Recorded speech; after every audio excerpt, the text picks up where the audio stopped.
This is Miss Brown. This is for Math 1A. I'm going to go over a couple of the pre-assessment for Part 1 with you guys. This is in case you have missed the instruction for today. You can watch this video to help you remember some stuff. Now, I'm not going to work every single problem from this pre-assessment, but I am going to hit some of the highlights and some of the commonly missed problems. Okay, this first page of the pre-assessment was really just some order of operations. So if you'll remember, order of operations, you've probably heard, please excuse my dear Aunt Sally. That means that anything in parentheses or grouping symbols comes first. Now, it doesn't just have to be parentheses. It could be brackets. It could be absolute value signs. Anything that groups those things together, you will take care of the stuff inside those grouping symbols or parentheses first. Then the E stands for exponents. Anything that has a power with it, an exponent with it, you got to take care of that. Now, multiplication and division are actually in the same step. You don't necessarily multiply before you divide. It just depends on how you read the problem. So when I look at a problem, as I move from left to right, just like I'm reading a sentence, if I get to multiplication first, I'll do that one first. And then as I continue to move across the problem, I'll do the division next, okay? But multiplication and division are in the same step as you move across the problem like you are reading the problem. The same thing with adding and subtracting. You're going to read across the problem and do adding and subtracting in the same step. But make sure you take care of parentheses or grouping symbols first. Then you do the exponents. Then you multiply and divide together. And then you add and subtract together. So we're going to do a couple of the problems from the pre-assessment. So if we look at problem number 1, we have a 4 times a 7, subtract a 6, it's getting squared, divided by 3. Now, sometimes I like to put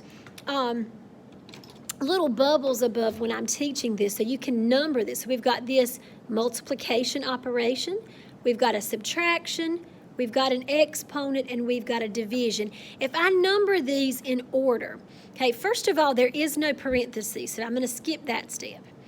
Then I do exponents. Well, here is my exponent, so this 6 to the second power, that's going to be the first thing I do because that's the exponent. Then I do multiplication and division. So as I move across this problem, the multiplication will be the second step, the division will be the third step, and then finally I do the adding and subtracting. So this subtraction here will be the fourth thing that I do. So if I start out with my exponent, a 6 is getting squared. So a 6 times a 6 would be a 36. So what I'm going to have here is a 4 times a 7 minus a 36 divided by a 3. So that takes care of the exponent. So I've got that part. Now I'm going to do the multiplication and the division in the same exact step. So as I multiply 4 times 7, that's going to give me 28. And as I divide, 36 divided by that 3 is going to give me a 12. Now, of course, my last step is just subtraction. So a 28 subtract a 12 is 16. 16 would be the final simplified answer. When you do your order of operations, make sure you take care of this exponent first. Then I multiplied and divided, and subtraction was the last step. Okay, let's do another one of these. Let's jump all the way down here to number 3. So I have a division and addition. This is an understood multiplication here where you see the parentheses, so that's like multiplication. And then inside parentheses, I have a subtraction and a division. A multiplication. So I'm going to start inside of my parentheses, but when you get inside the parentheses, there's 2 operations. So what do we do first? Subtract or multiply? Well, you refer to your order of operations. The multiplying is always before the adding and the subtracting. So when I get to this problem, I'm going to do this multiplication right here first. 3 times 4 would be 12. So essentially, I'm going to replace 3 times 4 with the answer 12.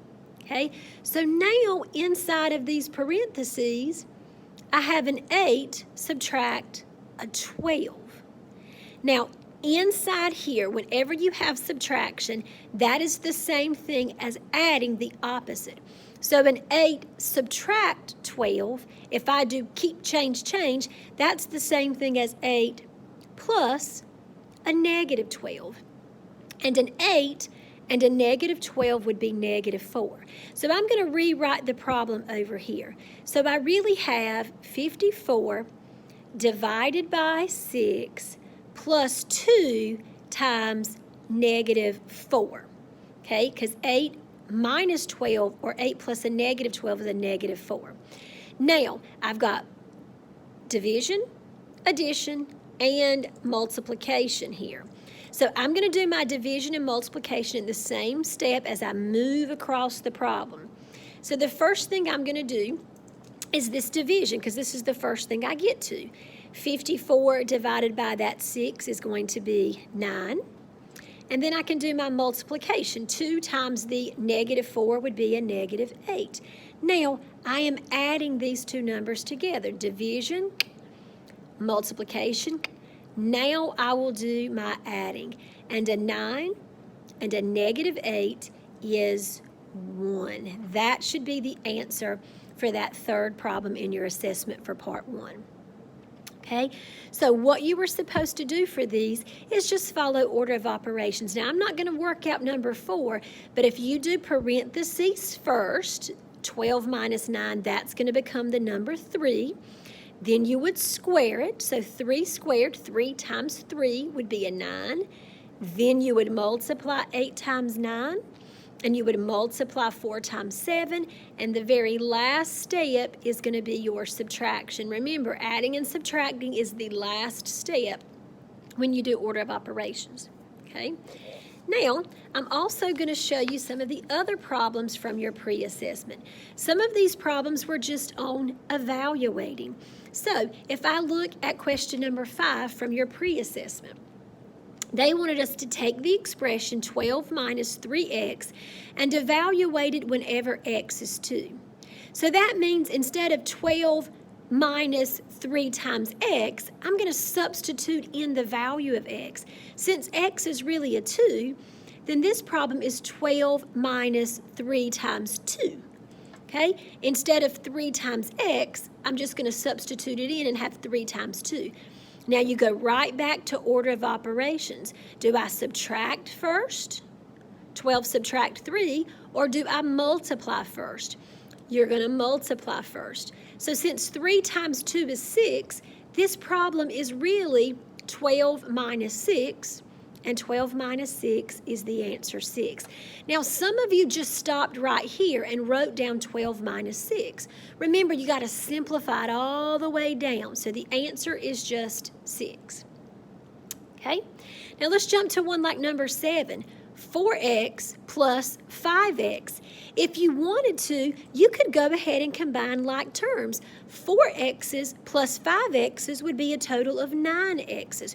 Just like if I had 4 apples and I was adding 5 apples, that would be a combined total of 9 apples. So you could combine like terms first, and now since x is negative 3, I'm just going to substitute negative 3. So instead of 9 times x, I'm going to write 9 times negative 3, and 9 times negative 3 would be a negative 27, and that would be the answer for that one.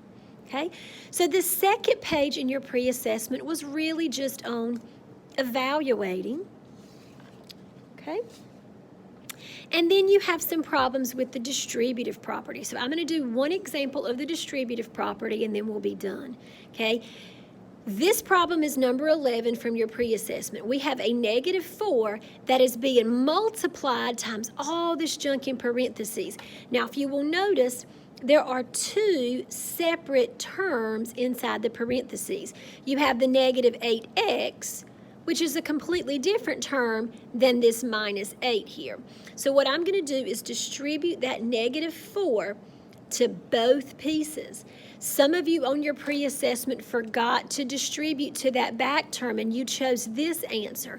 Remember, the negative 4 gets multiplied by both pieces. So First thing I'm going to do is change that subtraction. Remember, keep, change, change. Subtracting an 8 is the same thing as adding a negative 8. So I'm going to change my subtraction to adding the opposite. Now when I distribute, isn't a negative times a negative going to be a positive answer?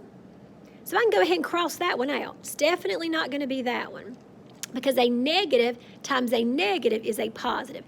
Negative 4 times negative 8, that's going to be 32, and you've also got that x. So that's going to be a 32x for my first term. They all have that one.